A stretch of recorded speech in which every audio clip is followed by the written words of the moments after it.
दोस्तों drama serial कफारा तो आप लोग देख ही रहे हैं और इस ड्रामे ने पाकिस्तानी ड्रामा हिस्ट्री के सारे रिकॉर्ड तोड़ दिए हैं क्योंकि इस ड्रामे ने सबसे ज्यादा तेजी से 1 बिलियन व्यूज हासिल किए हैं और इसकी वजह इस ड्रामे के 2 लीड एक्टर यानी कि लाइबा खान और अली अंसारी के रोमांटिक सीन और इनकी एक्टिंग। जो रोमांटिक सीन देखकर आपको मजा आ रहा है उसके बारे में लाइबा खान ने एक इंटरव्यू में बताया कि इनको शूट करने में कितनी मुश्किल पेश आई कि मुझे स्टैंड लेना पड़ा और मुझे अली अंसारी को कहना पड़ा कि भाई मेरी भी एक लिमिट है। उन्होंने भाई नहीं कहा लेकिन मैं बता रहा हूं कि भाई मेरी भी एक लिमिट है, उसको क्रॉस मत करो। तो आपको बताता चलूं कि लाइबा खान हाफिज़े कुरान है।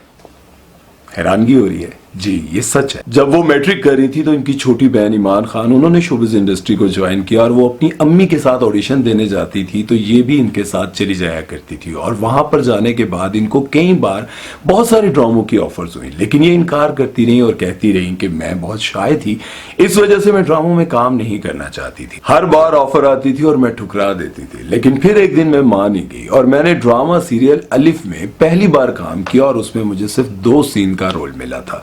वो भी जब टीवी पर चला तो उन्होंने सिर्फ एक छोटा सा सीन चलाया और बाकी मेरे सीन्स काट दिए। फिर ड्रामा सीरियल 2 बोल में छोटा सा रोल मिला और इसी तरह से फिर मुझे आहिस्ता आहिस्ता काम मिलने लग गया और फिर सपोर्टिंग कैरेक्टर्स भी मिलने लग गए, जैसे मेरा दिल मेरा दुश्मन और उसके बाद कैसी तेरी खुदगर्जी, अंगना और जिंदगी एक पहेली में। इन सभी ड्रामों में सपोर्टिंग रोल किए लेकिन अवाम ने इतना ज्यादा पसंद किया कि 7 स्काई वालों ने पहली बार मुझे ड्रामा सीरियल बेलगाम में लीड रोल दिया और इसमें इनके साथ हीरो थे, ये क्या नाम है यार जरा बताना प्लीज। और इनकी जोड़ी और ड्रामे को लोगों ने बहुत ज्यादा पसंद किया। इसके बाद ये एक बड़ी एक्ट्रेस बन गई और फिर जियो ने इनको ड्रामा सीरियल कफारा ऑफर किया और आज सब आपके सामने है। लेकिन अब जो मैं आपको बताने जा रहा हूं वो आपके लिए हैरान कुन है। लाइबा बताती हैं कि मैं हिफ्ज नहीं करना चाहती थी लेकिन मेरे माँ बाप ने बहुत फोर्स किया और मैंने हिफ्ज कर लिया। लेकिन अजीब बात है कि एक बेटी को एक्ट्रेस बनाना चाहते थे और दूसरी बेटी को हाफिज़े कुरान, और इसी की वजह से हाफिज़े कुरान भी एक्ट्रेस बन गई। लेकिन बात यहां पर यह है कि लाइबा खान एक तरफ हाफिज़े कुरान है, दूसरी तरफ वो कहती हैं कि मुझे इस तरह के सीन्स नहीं करने, मुझे लिमिट्स, मेरा बड़ा वो जो है वो मुश्किल हो रहा था। तो बहन मेरी, आपको इधर आने की ज़रूरत क्या थी?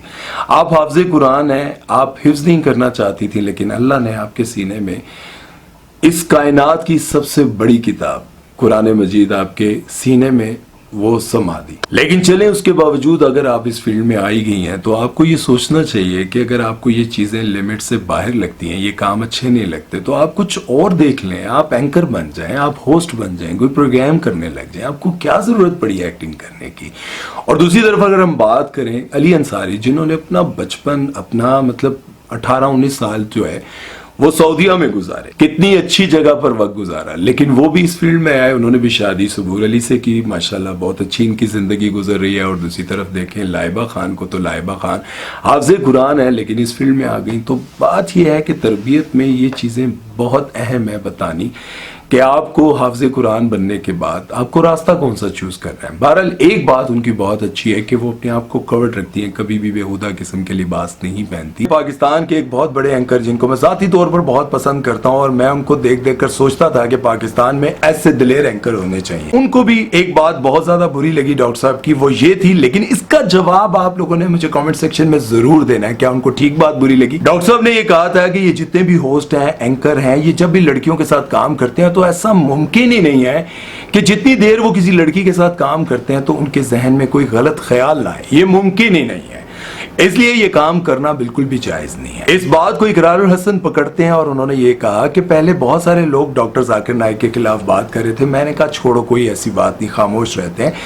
लेकिन जब मैंने ये बात सुनी कि एंकर जब भी किसी लड़की के साथ काम कर रहे होते हैं तो ऐसा मुमकिन ही नहीं उसके दिमाग में कोई गलत बात ना आए, ये बात उन्होंने कहा कि मुझे बहुत बुरी लगी, मुझे समझ नहीं आई और उन्होंने बहुत कुछ कहा। इस वीडियो के कमेंट में जाकर मैंने पढ़ा, बहुत सारे कमेंट्स मैंने पढ़े जिसमें लोगों ने ये कहा कि हाँ भाई आपको तो बुरा लगना ही है क्योंकि आपकी तीनों बीवियां जो हैं वो एंकर हैं और आप खुद भी बहुत सारी और लड़कियों के साथ काम करते हैं तो आपको तो ये बुरा लगेगा।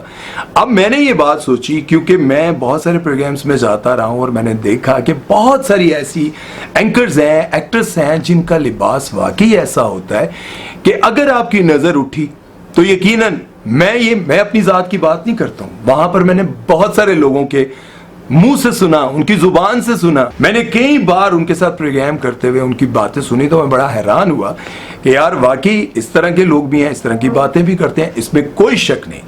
लेकिन बात यहां पर यह समझने की है कि ये जितने भी लोग इनके खिलाफ बात कर रहे हैं तो सोचना तो ये चाहिए कि आप और हमने सब ने अपनी अपनी कब्र में जाना है। कभी आपने सोचा है कि आखिर हम सबको वही लोग क्यों बुरे लगते हैं जो हमें नमाज की दावत देते हैं?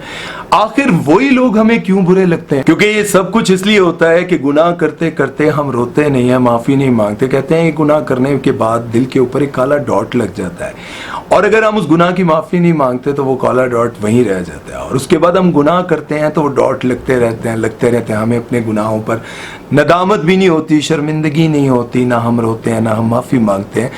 जब वो दिल बिल्कुल काला हो जाता है ना, तो फिर किसी की अच्छी बात हमारे दिल पर असर ही नहीं करती, बल्कि उसके ऐब हम ढूंढने लग जाते हैं, उसकी बुराइयां हम ढूंढने लग जाते हैं। लेकिन जरा एक बार आप सोचें तो सही, हम मुकाबला किससे करें? हम किसके ऐब निकाल रहे हैं जिसके हाथों पर लाखों लोग मुसलमान हुए? अगर उनके रवैये पर किसी को इख्तिलाफ है तो गुस्सा आ जाता है यार। उम्र का तकाजा है, चीजें हैं, काफी सारी हैं। एक तरफ पाकिस्तान के बहुत बड़े बड़े फनकार, बहुत बड़ी बड़ी सेलिब्रिटीज को आप कहते हैं माफ कर दें यार, गलतियां तो सबसे होती हैं, आप मेरी बात बहुत अच्छे से समझ रहे हैं। उनके बड़े बड़े ऐबों को देखकर कहते हैं कोई बात नहीं यार, हो जाती हैं। और दूसरी तरफ इतने बड़े मजहबी स्कॉलर जिनको पाकिस्तान, इंडिया नहीं बल्कि पूरी दुनिया के लोग जानते हैं, जिनकी इज्जत पूरी दुनिया के वो लोग करते हैं जो इस्लाम और अल्लाह और उसके रसूल की इज्जत करते हैं। वो भी इंसान है, वो अपने आप को वली या फरिश्ता नहीं कहते, वो भी इंसान है, उनसे भी गलतियां होती हैं, उनको भी गुस्सा आता है। अब नाजिस जहांगीर पर जो इल्जामात लग रहे हैं वो तफसील भी मैं आपने, उन्होंने इसका जवाब क्या दिया ये जरा पहले आप सुन लें। उन्होंने कहा कि कुत्ते भौंकते हैं, भौंकते रहते हैं, अब हर किसी को हड्डी नहीं डाली जा सकती। लेकिन इल्जामात किसने लगाए हैं? आज से कुछ अरसा पहले इनके एक को स्टार थे जिनका नाम था असफद हारून। एक चैनल है जिसका नाम है LTN फैमिली, इस पर इन दोनों की एक टेलीफिल्म आई थी जिसमें ये दोनों हीरो और हीरोइन थे। फिल्म का नाम था आतिशे इश्क। इसमें इन दोनों ने साथ में काम किया था, लेकिन उस दौरान इन दोनों की दोस्ती हो गई थी। अब साथ में काम करने के बाद दोस्ती कितनी बढ़ गई इसका अंदाजा तो आप इस तरह से लगा सकते हैं कि असफद ने इन पर 2 करोड़ रुपए खर्च कर दिया। वो बताते हैं कि जब भी इन्होंने कहीं बाहर जाना होता था, दुबई जाना होता था, शॉपिंग करने जाना होता था, तो इनकी टिकट्स मैं करवाता था, इनको वीजा मैं दिलवाता था, और वहां जाने के बाद इनको शॉपिंग भी मैं करवाता था। और उसके बाद जब भी मैं कभी पाकिस्तान से बाहर जाता था तो ये मुझे कहती थी महंगे तरीन प्रोडक्ट्स मेरे लिए ले आए, मैं आपको पे कर दूंगी। लेकिन जब मैं वापस आता था तो जाहिर है मेरी इनके साथ दोस्ती बहुत अच्छी थी, मैं इनसे कभी पैसे नहीं लेता था। लेकिन अगर इन सारी चीजों को एक तरफ रख दिया जाए और अगर इस चीज का हिसाब लिया जाए तो मेरी एक होंडा सिटी जो कि 55 लाख रुपए की गाड़ी है वो इनके पास है, और 24 लाख रुपए इन्होंने मुझसे कैश लिया। इसके साथ साथ उन्होंने यह भी बताया कि नाजिस जहांगीर का अब जो आप लाइफस्टाइल देखते हैं, तो अगर मैं आपको सच बताऊं तो इनका ताल्लुक एक बहुत ही गरीब फैमिली से था। इनके पास तो किराए का ढंग का मकान तक नहीं था, ये एक फ्लैट में रहा करती थी। और अब लोग इनको समझते हैं कि शायद इनका बैकग्राउंड ही बहुत अच्छा था, इनके पास पैसा ही बहुत था, तो ऐसा कुछ नहीं है। और उन्होंने ये भी बताया कि मेरे सामने रोती रहती थी कि मेरा बाप बहुत ज्यादा बीमार है, उसकी दवाइयों के लिए मेरे पास पैसे नहीं है, उसके इलाज के लिए मेरे पास पैसे नहीं है, और यूं इस तरह से सारी बातें कर करके मुझसे बहुत सारा पैसा इन्होंने बटोरा। वो कहते हैं कि जितना मैंने इन पर खर्च किया, अगर मैं उस सारे का हिसाब लगाऊं तो वो तकरीबन 2 करोड़ रुपए से ज्यादा बनता है। लेकिन जो अब मैं इनसे वापस लेना चाहता हूं, जो कि मोटा मोटा हिसाब है, वो 25 लाख रुपया एक और मेरी 55 लाख रुपए की गाड़ी, ये मुझे वापस कर दें। बाकी सारा मैं इन पर खैरात समझकर माफ करता हूं। लेकिन उन्होंने साथ में जो बड़ा इंकशाफ किया वो ये किया कि उन्होंने कहा कि नाजिस जहांगीर से जब मैं पैसे वापस मांग रहा था तो इन्होंने मुझे एक फार्म हाउस पर बुलवाया और कहा कि वहां आकर अपना सारा हिसाब क्लियर कर लो। लेकिन जब मैं वहां पर पहुंचा तो बहुत सारे गनमैन मौजूद थे और उनका एक बहुत बड़ा बदमाश दोस्त मौजूद था। उन्होंने मेरे सर पर गन रखी और कहा कि आइंदा अगर तुमने नाजिस से पैसे मांगने की कोशिश की तो याद रखना तुम्हें जिंदा नहीं छोड़ेंगे। वहां पर मुझ पर बहुत ज्यादा तशद्दुद किया गया। मेरे ड्राइवर ने और मेरे मैनेजर ने मुझे वापस हॉस्पिटल पहुंचाया, जहां पर मैं काफी अरसे तक एडमिट रहा। मैं नहीं डरा हूं और ना ही मैं डरूंगा। अब मैंने उन दोनों पर एफआईआर कटवा दी है, नाजिश जहांगीर पर और उनके दोस्त पर।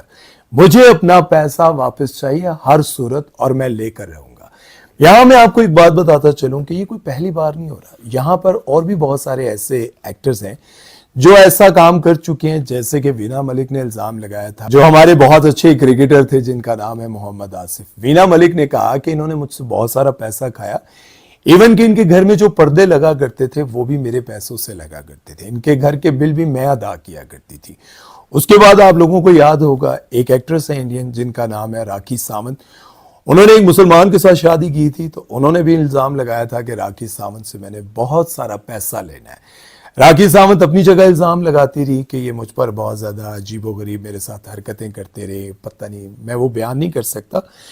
और उनके हस्बैंड कहते रहे कि मुझसे बहुत सारा पैसा खाने के बाद अब ये मुझसे अलग होना चाहती है। उसके बाद पाकिस्तानी एक और होस्ट थी एक्ट्रेस आयशा, वो आपको याद होगा, वाइट करो ब्राइट करो, वो एक आप लोगों को मीम याद होगी।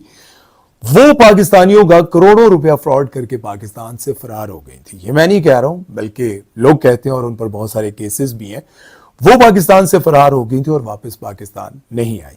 इसी तरह से बहुत सारी ऐसी मॉडल्स भी हैं जिन पर ये बातें बनती रहती हैं कि इन्होंने बहुत सारे लोगों का पैसा खाया हुआ है, बहुत सारे लोगों को लूटा हुआ है, लेकिन कभी कुछ साबित नहीं होता। क्यों नहीं होता? क्योंकि जब कोई किसी एक्ट्रेस के साथ दोस्ती बनाता है, उसके साथ बात करता है, उसके साथ मिलता है, जिस तरह से ये भी मिलते रहे और अपनी दोस्ती बनाई रखी, उस वक्त इनको बड़ा फख्र महसूस होता होगा। और बहुत सारे लोगों को ऐसा फख्र महसूस होता है कि फलां मेरी दोस्त है, वीना मलिक मेरी दोस्त है, मतीरा मेरी दोस्त है, महविश हयात मेरी दोस्त है। लोगों को बड़ा फख्र महसूस होता है।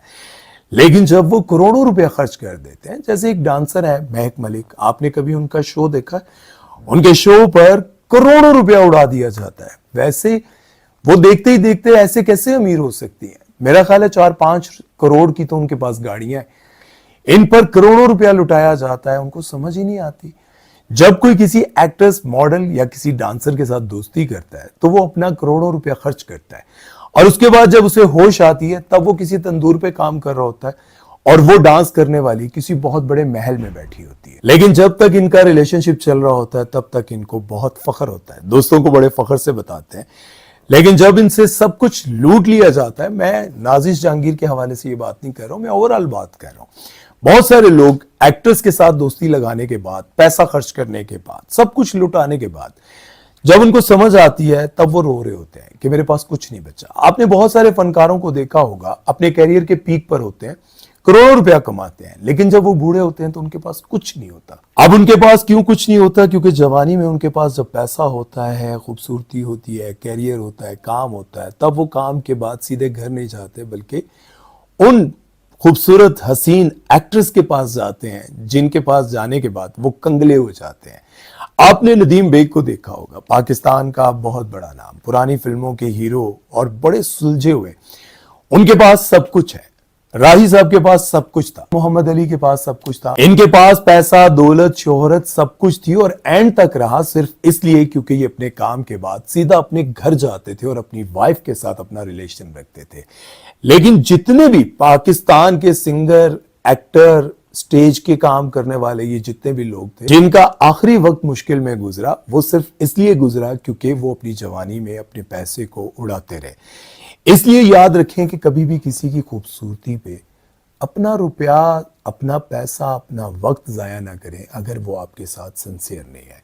क्योंकि वक्त तो गुजर जाता है, पैसा भी चला जाता है, लेकिन पैसे और वक्त के चले जाने के बाद जब आपको पछतावा होता है तब आप सब कुछ वापस नहीं ला सकते। इसलिए आम जिंदगी में भी याद रखें, किसी से इश्क हो जाए तो याद रखें किसी पर आंखें बंद करके पैसा ना लुटाना, वरना जिंदगी बड़ी मुश्किल गुजरेगी। अपना ख्याल रखिएगा, दुआ में याद रखिएगा, और कमेंट सेक्शन में जरूर बताइएगा कि आपको लगता है नाजिश जहांगीर की खूबसूरती, मासूमियत, ये सब कुछ देख करके उन्होंने किसी से इतना पैसा लूटा होगा, जबकि उनके पास एक एक सबूत है, स्क्रीनशॉट्स, व्हाट्सएप, हर चीज।